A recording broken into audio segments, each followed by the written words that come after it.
Mas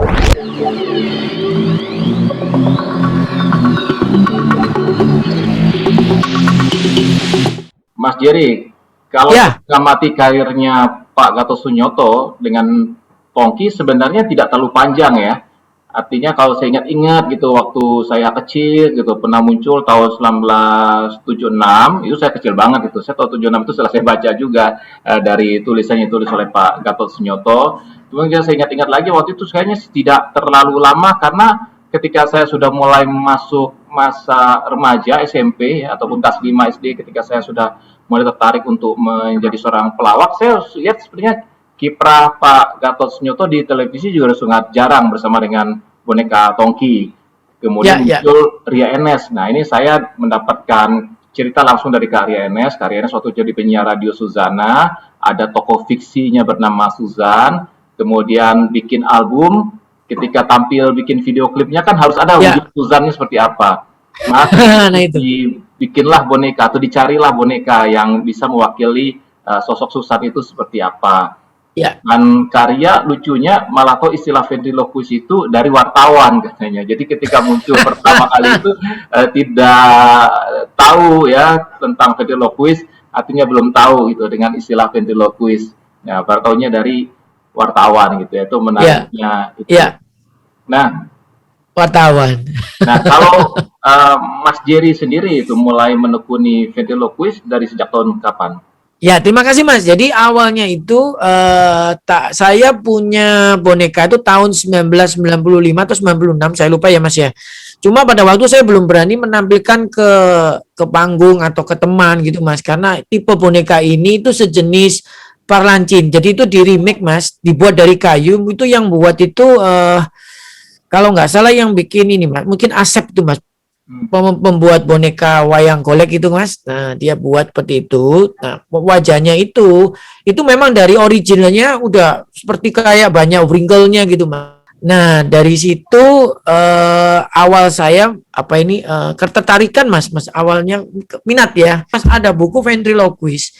Itu yang mengeluarkan itu Clinton Deadwire, namanya itu 101 ventriloquist ya. Jadi belajar 101 ventriloquist course Mas itu ya. Itu di situ saya mendapatkan informasi yang banyak sekali Mas. Jadi di situ istilahnya saya menemukan harta karun, karena di dalam ventriloquist itu yang banyak itu adalah proses melatih dan aplikasi.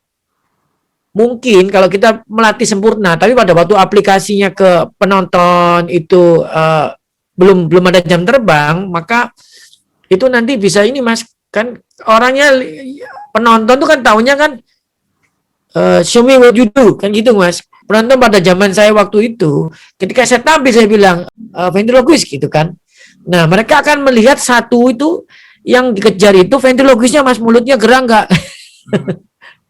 Nah kita siasati kadang-kadang waktu itu saya masih latihannya juga kurang, referensi dalam arti itu komunitas ya Mas ya. Yeah. Jadi ya kita latih sendiri, ya kita mengira-ngira sendiri apakah saya sudah berhasil apa belum, nggak ada korektornya Mas. Jadi kadang-kadang kita sembunyiin di mikrofon.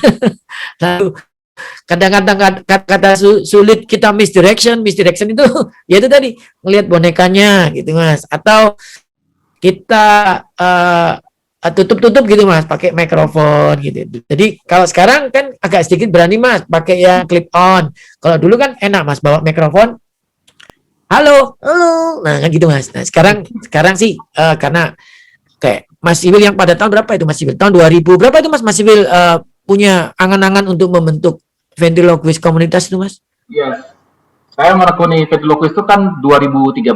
2013, kemudian Ya, 2014 saya ketemu Pak Gatot Subroto, terus 2015 14 ya. saya pikir, wah ini seharusnya ada komunitasnya ventriloquist ini. Jadi 2015 waktu itu mulai mengumpulkan teman-teman yang tertarik menjadi Ya, seorang ventriloquist atau yang sudah menekuni dunia ventriloquisme gitu. ya. Nah, dari situ Mas, itu baru saya jujur ini Mas, dari situ baru saya kadang-kadang itu bisa punya keinginan, oh berarti saya harus melatih teknik ini gitu. Saya juga dapat info dari Mas Iwil, kalau di televisi itu Mas Heri harus performnya itu harus benar-benar rapi karena yang nonton itu televisi. Nah, kadang-kadang saya dari situ teringat, oh saya harus perbaiki ya di huruf tertentu untuk bisa mencapai yang Mas Iwil bilang itu. Mas, saya kan menekuni ventriloquist ini baru tahun 2013. Kemudian saya juga mencari referensi, Ya, mencari kira-kira siapa aja nih orang-orang yang sudah menekuni ventriloquist sebelum saya, begitu ya. Nah, saya ya, baru tahu dari Mas Jerry gitu bahwa sebenarnya pada tahun 2009 itu juga ya. pernah ada semacam membuat komunitas. Nah, bisa diceritakan nggak Mas gitu? Ya, yang tahun 2009 itu. Karena kebetulan 2009 itu juga ada kesempatan di Facebook kita boleh membuat grup ya Mas ya. Nah, saya buat. Nah, itu saya libatkan, saya invite Mas Pak Budi itu. Kemudian beberapa kemudian karena itu sepi Mas, jadi ya hanya kumpul, hanya absen Mas. Jadi cuma nggak ada interaksi juga. Jadi cuma halo, halo gitu Mas. Terus beberapa tahun kemudian ketambah ada Pak Muhamin gitu Mas. Kemudian ada uh, invite baru Pak Radit gitu Mas dari Jogja gitu kan. Nah, kemudian ya sampai situ mungkin berapa bulan ada input baru, ada Pak Wesley, lalu dan saya lupa kadang-kadang ada yang masuk malah bukan ventriloquist, saya malah inviting. Terus kemudian di tengah-tengah saya lepasin karena memang nggak ada interaksi. Saya lihat yang ada foto boneka atau pernah melakukan adegan boneka yang saya simpan. Ya setelah itu ya sudah Mas gitu aja. Ya setelah aja Mas Iwil bangunin satu persatu itu, terus beberapa tahun kemudian ya saya iseng-iseng saya buka, ternyata masih ada ini grupnya. Nah itu saya kadang-kadang isi dari apa yang pernah Mas Iwil bikin komunitas, ada seperti challenge atau apa ya, reportnya saya taruh di grup itu Mas. Terus kegiatannya waktu itu apa, Mas? Ada diskusi atau ada nggak waktu itu ngobrol-ngobrol, yuk kita bikin chapter nih, kita bikin gebrakan nih ventriloquist di Indonesia. Gimana, Mas? Nggak ada. Karena yang susah itu memang realisasinya Mas. Tidak semua orang bisa membuat sebuah grup atau membuat sebuah komunitas lalu menjadikan komunitas itu hidup. Itu butuh talent khusus Mas. Mas Giri, saya tertarik menjadi seorang stand up comedian itu kan dari tahun 98 ya. Kemudian tahun 2004 saya bikin pementasan di Gedung Kesenian Jakarta. Terus pada tahun Ya Mas. 2010 saya ngobrol-ngobrol dengan Ramon Papana di Komedi Cafe Kemang. Akhirnya kami bikin open mic yang direkam, diunggah di YouTube. Terus pada suatu hari di tahun 2011 saya ingat Panji ya, WhatsApp saya atau BB saya gitu ya, saya lupa tuh pakai BB atau udah WhatsApp gitu, menanyakan gimana caranya untuk bisa open mic di Komedi Cafe. Nah, kemudian saya menghubungkan Panji dengan Ramon Papana. Nah, jadilah kemudian Panji bersama Raditya Dika waktu Ramon. itu membuat open mic di Comedy Cafe yang sangat ramai sekali karena mereka berdua kan memang sudah sangat dikenal di media sosial dan juga sudah dikenal juga sebagai entertainer gitu ya, sehingga akhirnya banyak juga yang datang pada malam hari itu. Dan kemudian Panji bersama dengan Ernest Prakasa, kemudian dengan Isman, kemudian dengan Rian, termasuk Radit, bikin stand up Indo gitu ya. Dan Ya, kemudian hingar-bingar ini dilihat oleh televisi, sehingga televisi membuat tayangan stand up comedy. Ya, ada di Metro TV, ada di Kompas TV, sekarang juga ada di Indosiar, sekarang Net TV juga bikin. Nah, saya kembali ke tahun 2011 ketika stand up comedy itu booming. Nah, apakah waktu itu teman-teman ventriloquist ini sebelum saya ikut masuk ya menjadi seorang ventriloquist itu Kak Jerry bersama dengan teman-teman ada nggak seperti teman-teman stand up comedian ini? Ayo kita bikin acara, kita bikin heboh sehingga televisi melirik sehingga menjadi booming. Karena kalau nggak digerakkan orang nggak tahu sama kayak stand up comedy gitu ya. Ketika iya saya betul. jalan sendiri ya orang dengar oh pernah lihat di RCTI, oh itu Iwel, oh dia kayaknya ngelawak sendiri ya, ngomong-ngomong sendiri begitu kan. Tapi setelah Iya. begitu banyak digerakkan bersama-sama begitu, akhirnya menjadi booming sampai sekarang. Gimana Mas Jerry? Tidak ada Mas. Jadi pada waktu era stand up comedy senang sekali Mas karena pada dasarnya ventriloquism itu kan sebetulnya kan stand up comedy. Dia sebetulnya kan melakukan tanya jawab sendiri kan, hanya bentuk premisnya dibuat sebagai question, lalu beat-beatnya itu kan itu dibuat sebagai dialog. Nah, pada awal-awal itu saya gini Mas ya, saya balik ya pada waktu saya lihat Mas Iwil di RCTI itu kan melakukan stand up kan, stand up komedi, dan itu saya lihat dengan mata saya kepala sendiri. Saya merinding waktu itu Mas.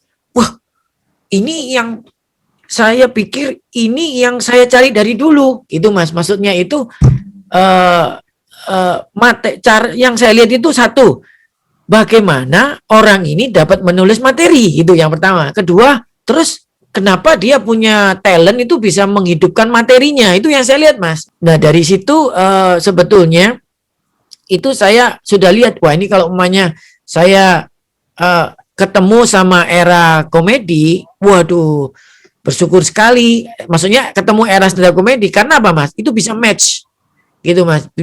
Saya bisa tanya apa yang saya pelajari selama ini atau benar atau salah gitu kan Mas. Nah pada waktu boomingnya stand up komedi, kalau dibandingkan dengan geraknya ventriloquist pada waktu itu belum ada Mas. Jadi jujur itu memang tidak ada gerakan sama sekali.